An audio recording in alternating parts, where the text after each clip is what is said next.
Wala ka ng silbi sa kumpanyang ito, Sofia, kaya pwede ka nang lumayas. Ayan. Ayan mismo ang mga salitang lumabas sa bibig ng sarili kong kapatid, ang ate ko, si Isabela. Ang sakit, di ba? Parang sampal. Isang malutong na sampal ng katotohanan na gumising sa akin. Hindi sampal sa pisngi, kundi sampal sa buong pagkatao ko. Narinig ko yon ng malinaw, sa harap ng buong board of directors, sa loob ng mamahaling boardroom na ako mismo ang tumulong magdisenyo. Ang bawat sulok ng kwartong yon, ang bawat piraso ng muwebles sa ibabaw ng makintab na mahogany table na yon, alam ko ang kwento. Dahil ako ang nasa likod ng kwentong yon. Pero sa sandaling iyon, wala akong narinig kundi ang nakabibinging katahimikan. Ang tanging gumagalaw lang ay ang mga kilay ng mga executive na pilit na hindi tumitingin sa akin. At syempre, ang ngiti ng kapatid ko. Doon siya nakaupo sa dulo ng mesa. Sa upuan ng CEO, ang upuan na minsan ay inupuan ng tatay namin at ng lolo namin bago pa siya. Suot niya ang kanyang mamahaling power suit, perpekto ang makeup at dahan-dahang umiikot ang isang baso ng mamahaling alak sa kanyang kamay. Hindi niya ito ininom, pinaglalaruan lang niya. At habang sinasabi niya ang mga salitang iyon, na para akong basura na kailangan ng itapon, kitang-kita ko ang sarili niyang refleksyon sa makintab na mesa at ngumiti siya. Hindi ito isang simpleng ngiti. Ito yung ngiting tagumpay. Yung ngiti ng isang kontrabida sa teleserye na sa wakas ay nakuha na ang mana. Yung ngiti na nagsasabing, ako ang panalo, ako ang nagwagi, at ikaw, wala ka. Ramdam na ramdam niya ang pagiging reyna sa sandaling iyon. Ang reyna ng isang kahariang hindi naman niya itinayo. Isang kahariang ako ang nagbuhos ng dugot pawis para mabuo. Ang feeling panalo niya. Abot hanggang langit. At ako? Ano ang ginawa ko? Sa halip na umiyak, sa halip na magwala at isigaw ang lahat ng sama ng loob ko. Sa halip na isumbat sa kanya ang lahat ng sakripisyo ko, ngumiti lang ako. Isang maliit, kalmadong ngiti. Dahan-dahan kong kinuha ang aking simpleng notepad at ang mumurahing ballpen ko. Itinayo ko ang sarili ko ng dahan-dahan. Inayos ko ang aking damit. Tumango ako ng magalang sa mga miyembro ng board na ngayon ay parang mga estatwang hindi makagalaw. At habang naglalakad ako palabas ng kwartong iyon, ramdam ko ang mga mata nilang lahat sa likod ko. Lalo na ang mga mata ng kapatid ko. Inaasahan niyang makita akong talunan. Inaasahan niyang makita akong wasak, pero ang nakita niya ay isang babaeng naglalakad ng tuwid, na may dignidad, at may isang maliit na ngiti sa kanyang mga labi.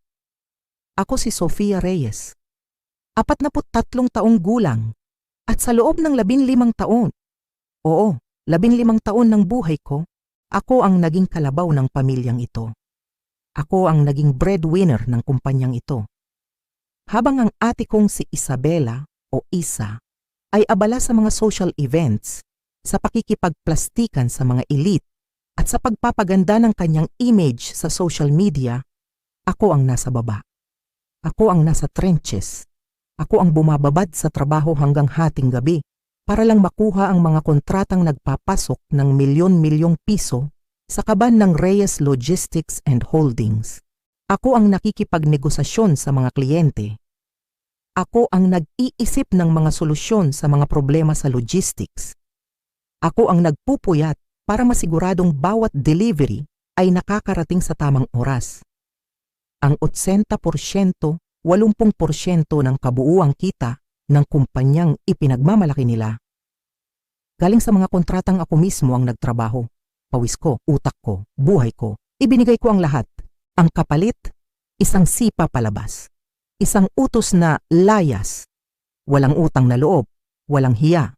Pero may isang bagay silang hindi alam. Habang naglalakad ako pabalik sa aking opisina para simulan ang pag-iimpake, hindi galit ang nararamdaman ko. Hindi lungkot, kundi pananabik. Dahil 5 taon na ang nakalipas, nang una kong maramdaman na ang hangin ay nag-iiba, na ang inggit ng kapatid ko ay lumalalim at ang pagkabulag ng tatay ko ay lumalala. Gumawa ako ng isang napakatalinong hakbang. Isang insurance policy. Binuksan ko ang ilalim na drawer ng aking mesa. At nandoon ito. Isang itim na leather portfolio. Hindi ito naglalaman ng mga personal na gamit. Naglalaman ito ng mga dokumento, mga legal na dokumento, mga kontratang may pirma, hindi lang ng mga kliyente, kundi pati na rin ng tatay ko at ng board of directors. Hindi nila alam na ang lahat ng malalaking kliyente, ang 80% ng kita na ipinagmamalaki nila, ay hindi nakapangalan sa kumpanya ng pamilya. Hindi. Nakapangalan ito sa isang maliit na consulting firm na ako mismo ang nagmamay-ari. Ito ang resibo ko. Ang resibo ng lahat ng aking paghihirap at ang resibo ng karma na malapit ng manampal sa kanilang lahat nang mas malakas kaysa sa inaakala nila. Kaya kung ikaw ay nakaramdam na parang estranghero ka sa sarili mong pamilya o kung naranasan mo ng magsakripisyo para sa iba pero sa huli ay ikaw pa ang binaliwala, isang like at share naman diyan. Ipakita natin sa kanila na hindi tayo nag-iisa at syempre mag-comment kayo sa ibaba, kwentuhan niyo ako. Mula saang panig ng mundo kayo nanonood ngayon at ano ang masasabi ninyo sa ate ko? Abangan natin sa susunod na kabanata kung paano guguho ang mundo nila. Dahil sa isang pirasong resibo, pagkasara ng mabigat na pinto ng boardroom, hindi ako dumiretso sa elevator para umuwi. Sa halip, dahan-dahan akong naglakad pabalik sa aking opisina. Ang bawat hakbang ko sa makapal na karpet ay parang mabigat pero hindi dahil sa pagkatalo. May kakaibang kapanatagan sa aking dibdib. Pagdating ko sa aking pinto, nakita ko agad ang nag-aalalang mukha ng aking assistant, si Maya. Ma'am Sofia, ano pong nangyari? Tanong niya. Ang boses ay halos pabulong. Isinara ko ang pinto sa likuran ko. Kailangan namin ng privacy para sa susunod na mangyayari. Huminga ako ng malalim bago sumagot. Sinibak na ako ni Ate Isa, sabi ko sa kanya, kalmado ang boses. Effective immediately, bukas. Kailangan ko ng lisanin ang lugar na ito.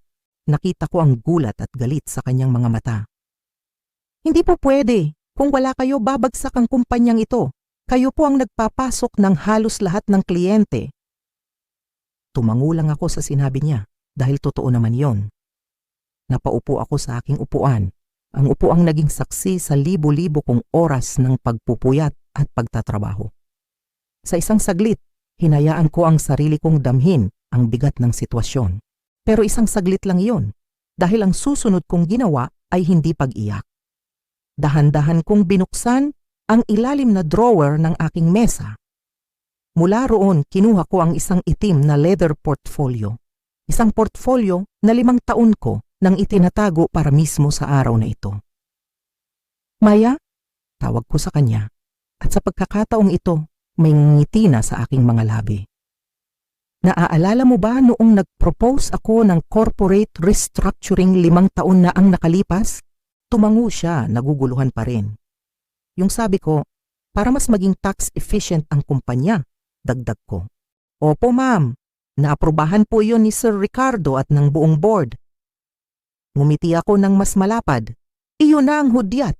Inilatag ko ang mga dokumento mula sa portfolio. Buksan mo ang isip mo, Maya. Dahil ang restructuring na yon ay ang aking insurance policy. Nakita ko ang unti-unting panlalaki ng kanyang mga mata habang tinitingnan niya ang mga papel. Ito ang SR Consulting Group, paliwanag ko. Isang limited liability company na ako ang nagmamay-ari. At sa papel, ang tanging kliyente nito ay ang Reyes Logistics. Huminto ako para hayaan siyang maintindihan ang lahat. Pero sa katotohanan, Maya, ang lahat ng kontrata ng ating top 14 major clients, ang 80% ng kita ng kumpanyang ito ay hindi direktang nakapirma sa Reyes Logistics. Tumingin siya sa akin, hindi makapaniwala. Ang mga kontratang iyan ay nakapirma sa SR Consulting Group bilang pangunahing service provider. Ang Reyes Logistics, sila lang ang fulfillment partner, sila lang ang tagagawa. Tumayo ako at tumingin sa labas ng bintana, tanaw ang mga nagtataas ang gusali ng Makati. Sinibak ako ni Ate Isa bilang empleyado, pero hindi niya alam na sinipa niya palabas ang mismong may-ari ng mga kontratang bumubuhay sa kanila. Bakit ko ginawa iyon? Bakit ako nagtayo ng sarili kong kumpanya sa ilalim ng ilong nila? Hindi ito dahil sa masama akong tao. Ginawa ko ito dahil sa pangangailangang protektahan ang sarili ko. Protektahan ang aking pinaghihirapan. Ang kwento sa likod ng SR Consulting Group ay hindi nagsimula sa galit, kundi sa sakit. Mula pagkabata, dalawa lang kaming magkapatid ni Isa. At mula pagkabata, palagi na kaming magkaiba. Si Isa ang panganay. Siya ang maganda, ang socialite, ang marunong makisama sa mga party at events. Siya ang paborito ni Papa, si Ricardo Reyes, dahil si Isa ay hindi kailanman kumukontra. Kung ano ang sabihin ni Papa, iyon ang masusunod. Siya ang perpektong anak sa isang tradisyonal na pamilyang negosyante. Ako naman si Sofia ang bunso. Ako ang tahimik, ang laging nakatutok sa mga numero, sa mga problema, sa mga solusyon. Hindi ako mahilig sa mga party. Mas gusto kong nasa isang conference room, nakikipag-usap sa mga kliyente, o nasa isang warehouse, inaalam kung paano mapapabilis ang aming operasyon. Dahil dito, palagi akong nasasabihan. Sofia, bakit hindi ka tumulad sa ate mo, laging sabi ni Mama. Tingnan mo siya, ang galing niyang makipagkaibigan. Ang hindi nila naintindihan ay marunong din akong makipagkaibigan. Pero ang mga kaibigan ko ay mga kliyente, mga business partners. Ang tiwalang ibinibigay nila ay hindi dahil sa ganda ng aking ngiti sa isang party, kundi dahil sa resulta ng aking trabaho. Sa loob ng 15 taon, ako ang naging makina ng Reyes Logistics. Habang si Isa ang mukha ng kumpanya sa mga magazine at events, ako ang nasa likod, nagpapagalaw ng lahat. Ako ang nagpapasok ng double-digit growth sa kita taon-taon. Ngunit sa tuwing may board meeting, si Isa ang magpepresenta ng mga numerong ako ang nagtrabaho. At si Papa? Tuwang-tuwa siya. Para sa kanya, perpekto ang tambalan namin. Pero para sa akin, isa itong mabagal na pagpatay sa aking pagkatao. 5 taon na ang nakalipas nang magsimula ang usapan tungkol sa kung sino ang papalit kay Papa. Doon ko naramdaman ang panganib. Alam kong ibibigay niya ang trono kay Isa. Kaya kumilos ako. Kinausap ko ang abogado ko, si Atetia Abad. Binuo namin ang SR Consulting Group. Iprinenta ko ito kay Papa bilang isang tax efficiency measure. Isang paraan para mas maging flexible ang pakikipag-deal sa mga kliyente nang walang masyadong red tape. At dahil maganda ang resulta nito sa numero, pumirma siya nang hindi man lang binabasa ang fine print. Hindi niya naintindihan ang tunay na implikasyon nito. Para sa kanya, isa lang ito sa mga matatalinong paraan ko para mapaganda ang kumpanya. Hindi niya alam na itinatayo ko pala ang aking sariling arko, ang aking sariling kaligtasan, bago pa man dumating ang malaking baha. Ang bawat kontratang inilipat ko sa ilalim ng SR Consulting Group ay pirmado at aprobado, legal ang lahat. Pero ang pinakamalaking pagkakamali nila, minaliit nila ako. At hindi nila kailanman binigyang pansin ang mga detalye. Kinaumagahan, maaga akong pumasok sa opisina. 6:00 pa lang ng umaga, naroon na ako. Pinili ko ang oras na iyon. Ayokong magkaroon ng audience habang nililikpit ko ang 15 taon ng aking buhay sa loob ng ilang karton. Tahimik ang buong palapag. Tanging ang mahinang ugong ng aircon ang maririnig. Sinimulan kong tanggalin ang mga picture frame sa aking mesa. Mga litrato ng pamilya namin nung mga bata pa kami. Nung mas simple pa ang lahat. May litrato pa kami ni Isa na magkaakbay, nakangiti. Mapait akong napangiti. Inilagay ko ito sa loob ng kahon. Sunod kong inilagay ang mga tropeyo at plake ng pagkilala. Top performer, executive of the year. Mga piraso ng metal at kahoy na nagpapatunay ng aking dedikasyon. Mga bagay na tila walang halaga ngayon. Habang abala ako sa pag-iimpake, biglang nag-vibrate ang telepono ko, isang pamilyar na pangalan. Si Gia Neguez Santos ng Skyline Distribution. Sila ang pinakamalaki naming kliyente. Sila lang, katumbas na ng halos 20% ng aming taunang kita. Kinabahan ako sandali, pero sinagot ko rin. Hello, Jinging. Santos, magandang umaga po, bati ko sinisikap na maging masigla. Sofia, buti naman at sumagot ka, sabi niya sa kabilang linya, bakas ang pagkalito. Anong nangyayari dyan? Kakakuha ko lang ng email mula sa kapatid mo. Sabi niya, Siya na raw ang bago kong point of contact. Anong ibig sabihin nito? Doon, sa gitna ng mga kahon at ng aking tahimik na opisina, napangiti ako. Isang tunay na ngiti. Nagsimula na. Opo, may ilang pagbabago po dito, mahinahon kong sagot. Si Ate Isa na po ang bagong CEO. Narinig ko siyang bumuntong hininga. Hindi iyon ang tinatanong ko, Sofia. Ang kasunduan namin ay sayo. Ang kontrata namin ay sa SR Consulting Group. Alam ba niya yon? Ito na, ang unang domino. Sa tingin ko po ay hindi pa niya nasusuri ng maigi ang mga kontrata, sabi ko. Gusto niyo po bang ako na ang magpaliwanag sa kanya? Pakiusap, Sofia. Nakipag-partner kami sayo. Hindi sa Reyes Logistics. Ang iyong expertise ang binabayaran namin. Kung hindi ikaw ang hahawak sa amin, kailangan nating pag-usapan muli ang kontrata. Naiintindihan ko po, sabi ko. Pagkababa ng telepono, gumaan ang aking pakiramdam. Nagpatuloy ako sa pag-iimpake. At hindi pa natatapos ang isang oras, may tumawag na naman. Ang CEO ng Evergreen Supply Chain. Pagkatapos niya, ang Procurement Director ng Covenir Defense. Pare-pareho ang kanilang sinasabi. Ang deal namin ay sayo, Sofia. Hindi kami komportable kung iba ang hahawak. Ang bawat tawag ay parang musika sa aking pandinig. Ang bawat salita nila ay isang patunay. Isang patunay na ang tunay na halaga ng isang negosyo ay wala sa pangalan o sa magandang opisina. Nasa tiwala ito. At ang tiwalang iyon, dala-dala ko sa aking pag-alis. 8:30 ng umaga, nagsisimula nang dumating ang mga empleyado. Ang ilan ay napapatingin sa aking opisina, nakikita ang mga kahon at nagbubulungan. Alam kong mabilis kumalat ang balita.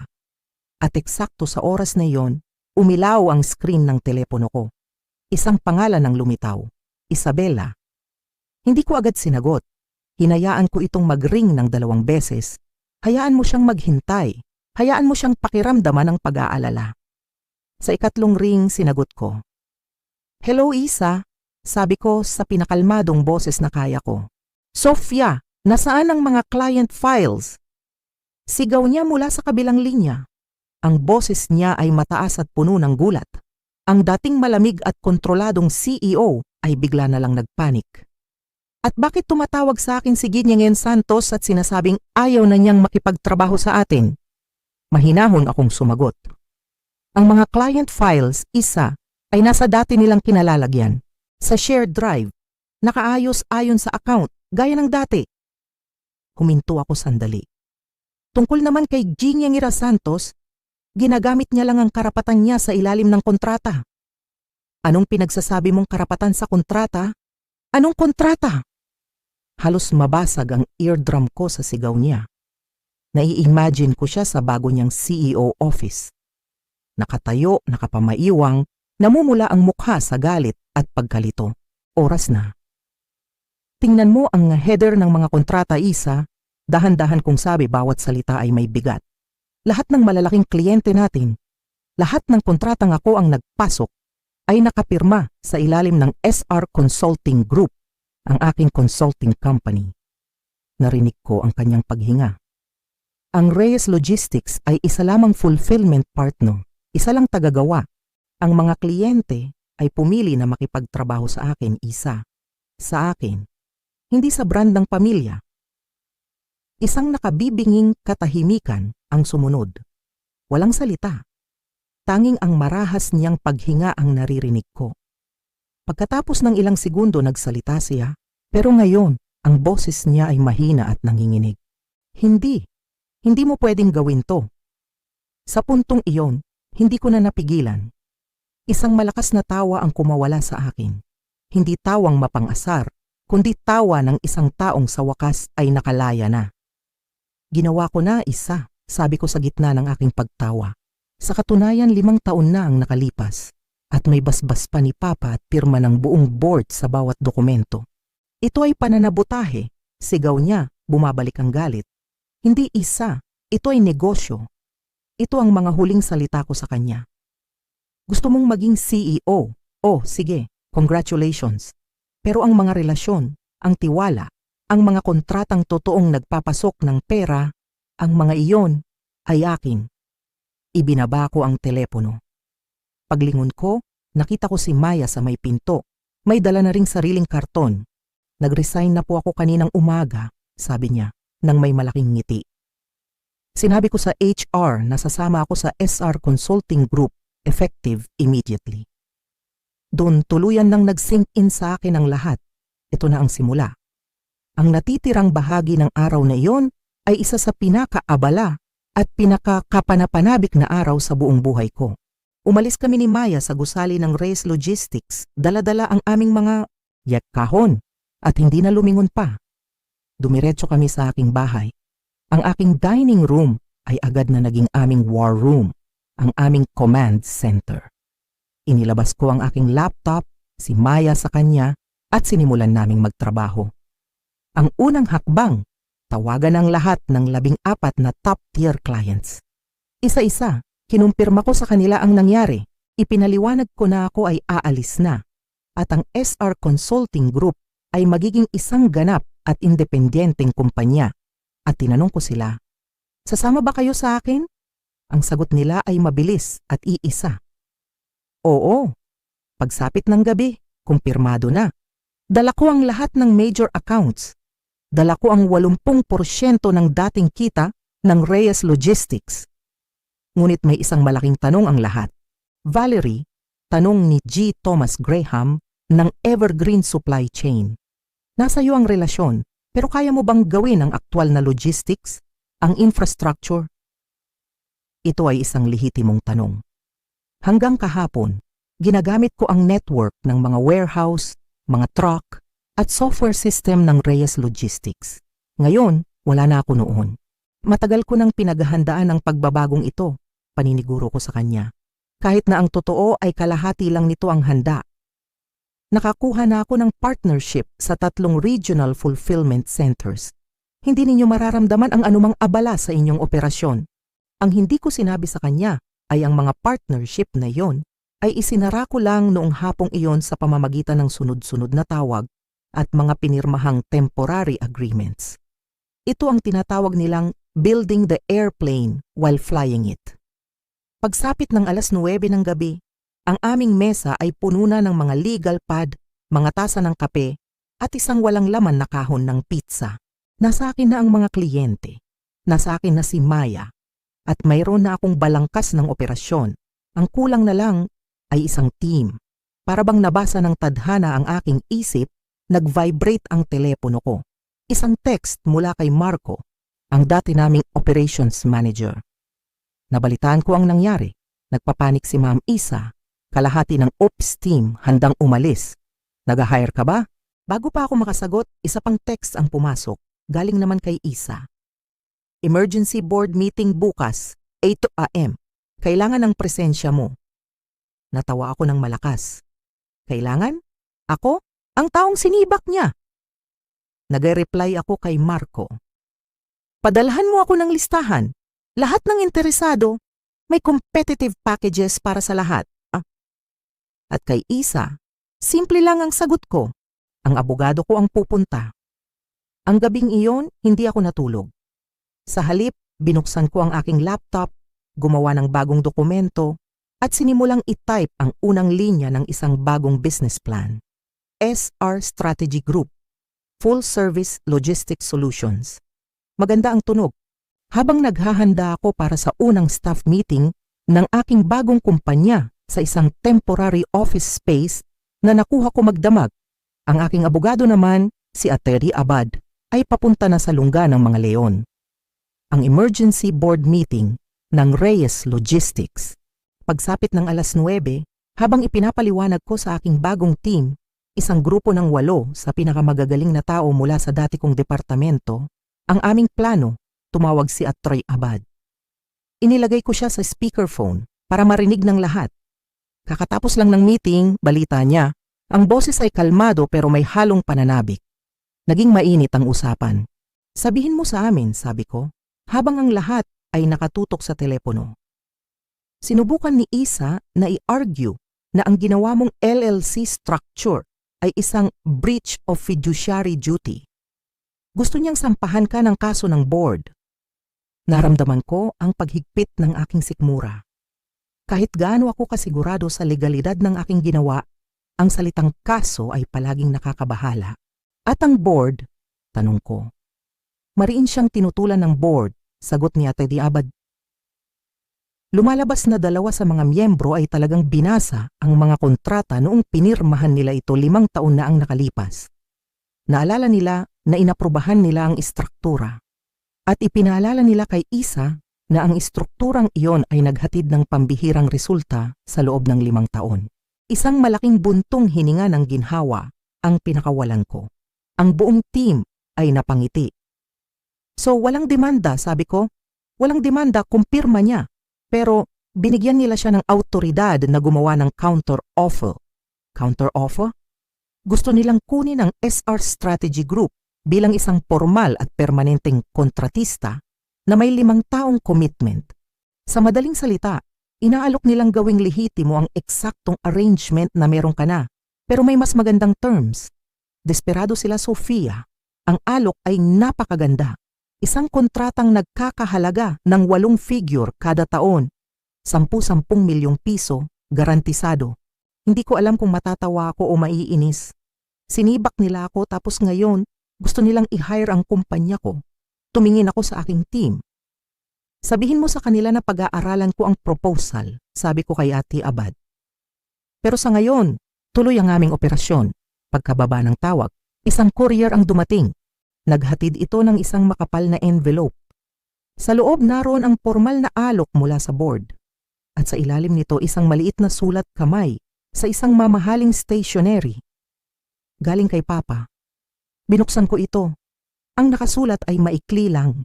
Naisahan mo kaming lahat. Dapat sana'y ikaw ang ginawa kong CEO noon pa. Tinitigan ko ang sulat. Ang pagkilalang hinintay ko sa loob ng 20 taon. Dumating sa pamamagitan ng isang mensahe ng pagsuko. Sa parehong sandali, nag-vibrate ang telepono ko. Isang text mula kay Isa. Hindi pa ato tapos. Ngumiti ako, alam ko. Pero ngayon, ako na ang may hawak ng lahat ng baraha. 3 linggo ang lumipas. Ang 3 linggong iyon ay parang isang bagyo. Nagtrabaho kami ng 14 na oras araw-araw. Ang aming temporary office ay naging isang pugad ng organisadong kaguluhan. Pero sa kabila ng pagod, nakita namin ang resulta. Ang operasyon ay naging stable. Ang mga kliyente ay masaya. At ang team ay mas inspirado kaysa dati. Sa wakas, nagkaroon ako ng panahon para pag-aralan at sagutin ang alok ng Reyes Logistics. Nagpatawag ako ng meeting kasama si Ateya Abad para ipakita sa kanya ang aking ginawang counter-proposal. Habang binabasa niya ito, nakita ko ang pagtaas ng kanyang kilay. Sofia, agresibo ito, sabi niya, ibinababa ang mga papel. Hinihingi mo ang doble ng kanilang inalok at may kasama pang 5% equity sa Reyes Logistics. Tumango ako. 5%, paliwanag ko, sapat para magkaroon ako ng boses sa board, pero hindi sapat para magdulot ng sama ng loob at isipin nilang gusto kong i-take over ang kumpanya. Sumandal si Ate Abad sa kanyang upuan. Tinitigan niya ako ng diretso sa mata. Sofia, pwede ba akong maging prangka? Sige, sagot ko. Ang pakiramdam ko dito ay personal. Parang may gusto kang patunayan sa halip na gawin lang ang pinakamagandang desisyon para sa negosyo. Natigilan ako sa sinabi niya. Masakit dahil may katotohanan. Masyado ko bang idinidiin ang aking punto? Ang orihinal na alok nila ay higit pa sa sapat. Ang paghingi ko ng doble ay maaaring isang hindi kinakailangang paghamon. Huminga ako ng malalim. Tama ka, pag-amin ko. Pinag-isipan kong mabuti. Hindi ito dapat tungkol sa paghihiganti, dapat ito ay tungkol sa tamang halaga. Okay, baguhin natin, sabi ko. Gawin nating 20% increase sa kanilang original na alok, pero panatilihin natin ang hiling na equity. Iyon ang patas na halaga para sa dala naming kita sa kanila. Ngumiti si Ateya Abad. Mas maganda yan, mas profesional. Pagkatapos naming ayusin ang proposal, may isa pa siyang tanong. Ano naman ang tungkol sa kapatid mo, naging tahimik siya mula noong huling text niya? Nakakabahala. Iyon din ang iniisip ko. Ang katahimikan ni Isa ay hindi natural. May meeting kami bukas, pag-amin ko. Kaming dalawa lang, malayo sa opisina, siya ang humiling. Gusto mong sumama ako? Alok niya. Umiling ako. May mga usapan na kailangang mangyari nang walang mga abogado. Kailangan naming magharap bilang magkapatid. Kahit na ang natitira na lang sa pagiging magkapatid namin ay ang parehong apelyido. Kailangan naming tapusin ang laban na ito. Hindi sa boardroom kundi sa isang lugar kung saan ang tanging sandata namin ay ang mga salita at ang matagal nang nakatagong katotohanan. Nagkita kami sa isang maliit na coffee shop sa kalagitnaan ng aming mga opisina. Isang neutral na lugar. Pagdating ko, naroon na siya, nakaupo sa isang sulok. Ang kanyang postura ay perpekto, gaya ng dati, pero may pagod sa kanyang mga mata na hindi kayang itago ng kanyang mamahaling concealer. Mukha kang pagod, sabi niya nang makaupo ako. Ito ang unang mga salita niya sa akin sa loob ng 3 linggo. Nakakapagod magtayo ng kumpanya, sagot ko. Malalaman mo sana kung sinubukan mo na. Isang murang banat, pero ang ilang linggong stress ay numipis na sa aking pasensya. Hindi niya pinatulan ang patutsada ko. Nag-iisip ako, sabi niya, habang hinahalo ang kanyang kape. Tungkol sa kung bakit mo binuo ang LLC na iyon. Tiningnan ko siya. Sabihin mo sa akin. Hindi ka kailanman nagtiwala sa amin, sabi niya. Hindi sa akin, hindi kay Papa, hindi sa board. Palagi mong kailangan ng sarili mong safety net. Pinag-isipan ko ang kanyang mga salita. Ang tiwala, Isa, ay pinaghihirapan, sagot ko. Ilang taon na binaliwala ni Papa ang mga kontribusyon ko habang itinatanghal ka. Ilang taon mong inangkin ang kredito para sa trabaho ko. Ano ba eksakto ang dapat kong pagtiwalaan? Pamilya tayo, sabi niya, na para bang iyon na ang sagot sa lahat. Ang mga family business ay bumabagsak dahil pinagkakamalan ng mga tao ang family loyalty bilang business sense. Kontra ko. Ginawa ka ni Papa na CEO dahil anak ka niya, hindi dahil ikaw ang pinakamagaling para sa trabaho. At ikaw gumawa ka ng isang sikretong kumpanya para nakawin ang mga kliyente natin dahil ano ka? Isang henyo sa negosyo na hindi naiintindihan. Gumawa ako ng isang istruktura na nagpoprotekta sa halagang aking binuo, giit ko. Isang halaga na pareho ninyong masayang pinakinabangan hanggang sa nagpasya kayong itapon na lang ako. Doon na nabasag ang kanyang pagkukunwari. Ang kanyang kalmadong anyo ay gumuho. Gusto mong malaman kung bakit ka hindi pinili ni Papa? Halos isigaw niya, napatingin ang ilang tao sa amin. Dahil malupit ka, Sofia, ang ginawa mong ito sa mga kontrata ang patunay. Handa mong sunugin ang buong kumpanya para lang mapatunayan ang isang punto. Ang mga salita niya ay tumama ng mas malakas kaysa sa inaasahan ko. Ganun ba ang tingin nila sa akin? Isang taong handang sirain ang legacy ng aming pamilya dahil sa galit? Wala akong sinunog, mahina akong sabi. Ikaw ang nagsindi ng posporo noong sinibak mo ako. Tinitiyak ko lang na hindi ako madadamay sa apoy. Nagkatinginan kami sa ibabaw ng mesa. Ang lahat ng dekada ng kompetisyon naming magkapatid ay nauwi sa sandaling ito ng brutal na katapatan. Pagkatapos ng mahabang katahimikan, si Isa ang unang nagsalita. So anong mangyayari ngayon? Tanong niya. Iyon. Iyon ang tanong na nagkakahalaga ng milyon-milyong piso. 6 na buwan. 6 na buwan ang lumipas mula ng araw na iyon. Nang sipain ako palabas ng kumpanyang ako mismo ang nagpalaki. At sa loob ng 6 na buwan, ang SR Strategy Group ay hindi lang basta nakatayo. Lumilipad ito. Mula sa 8 empleyado, 35 na kami ngayon. Ang aming temporary office ay napalitan na ng isang bagong-bagong headquarters sa BGC. At ang kita namin, nalampasan na namin ang 2 bilyong piso, doble pa sa kinikita namin noong nasa ilalim pa kami ng anino ng pamilya ko. Ang pinakamatamis na tagumpay, ang Reyes Logistics and Holdings, ang kumpanya ng pamilya namin, ay tinanggap ang aming counter proposal. Sila na ngayon ang aming pinakamalaking kliyente. Isang subcontractor ng sarili nilang dating empleyado. Ang karma ay isang napakasarap na putahe. Isang araw nakatanggap ako ng isang imbitasyon na hindi ko inaasahan. Isang lunch meeting mula kay Papa. Kaming 2 lang daw. Nagkita kami sa paborito niyang steakhouse sa Rockwell. Pagdating ko, naroon na siya, nakaupo. At sa unang pagkakataon sa loob ng maraming taon, nakita ko siyang tumanda. Ang stress ng halos pagbagsak ng kumpanya ay malinaw na bakas sa kanyang mukha. Mukha kang masaya, Sofia, sabi niya. Bagay sa'yo ang tagumpay. At pagkatapos, sinabi niya ang mga salitang akala ko ay hinding-hindi ko maririnig mula sa kanya. May utang akong sorry sa'yo, anak, sabi niya. At sa pagkakataong iyon, naniwala ako. Maraming sorry. Dapat sana'y kinilala ko ang talento mo noon pa. Dapat sana'y ikaw ang ginawa kong CEO. Hindi ako nagsalita. Hinayaan ko lang siyang magpatuloy. Nabulag ako sa tradisyon pag-amin niya, pero ngayon malinaw na sa akin ang lahat. Tumingin siya sa akin ng diretso. Gusto ka ng board na bumalik, Sofia? Hindi lang bilang kontratista, kundi ikaw mismo bilang CEO. Halos mabulunan ako sa iniinom kong tubig. CEO? Ako? Paano si Isa? Tanong ko. Lilipat siya sa marketing. Doon siya magaling, sabi ni Papa. Pumayag na siya, pero may isang kondisyon. Anong kondisyon? Na ayusin ninyong dalawa ang relasyon nyo, na magtulungan kayo. Kailangan kayo ng kumpanya ng sabay. Isang alok na napakaganda para tanggihan. Ang trono na dapat ay sa akin noon pa. Pero, kaya ko pa ba? Pagkatapos ng lahat ng sakit, ng lahat ng katrayduran, posible pa bang ayusin ang isang bagay na basag na basag na?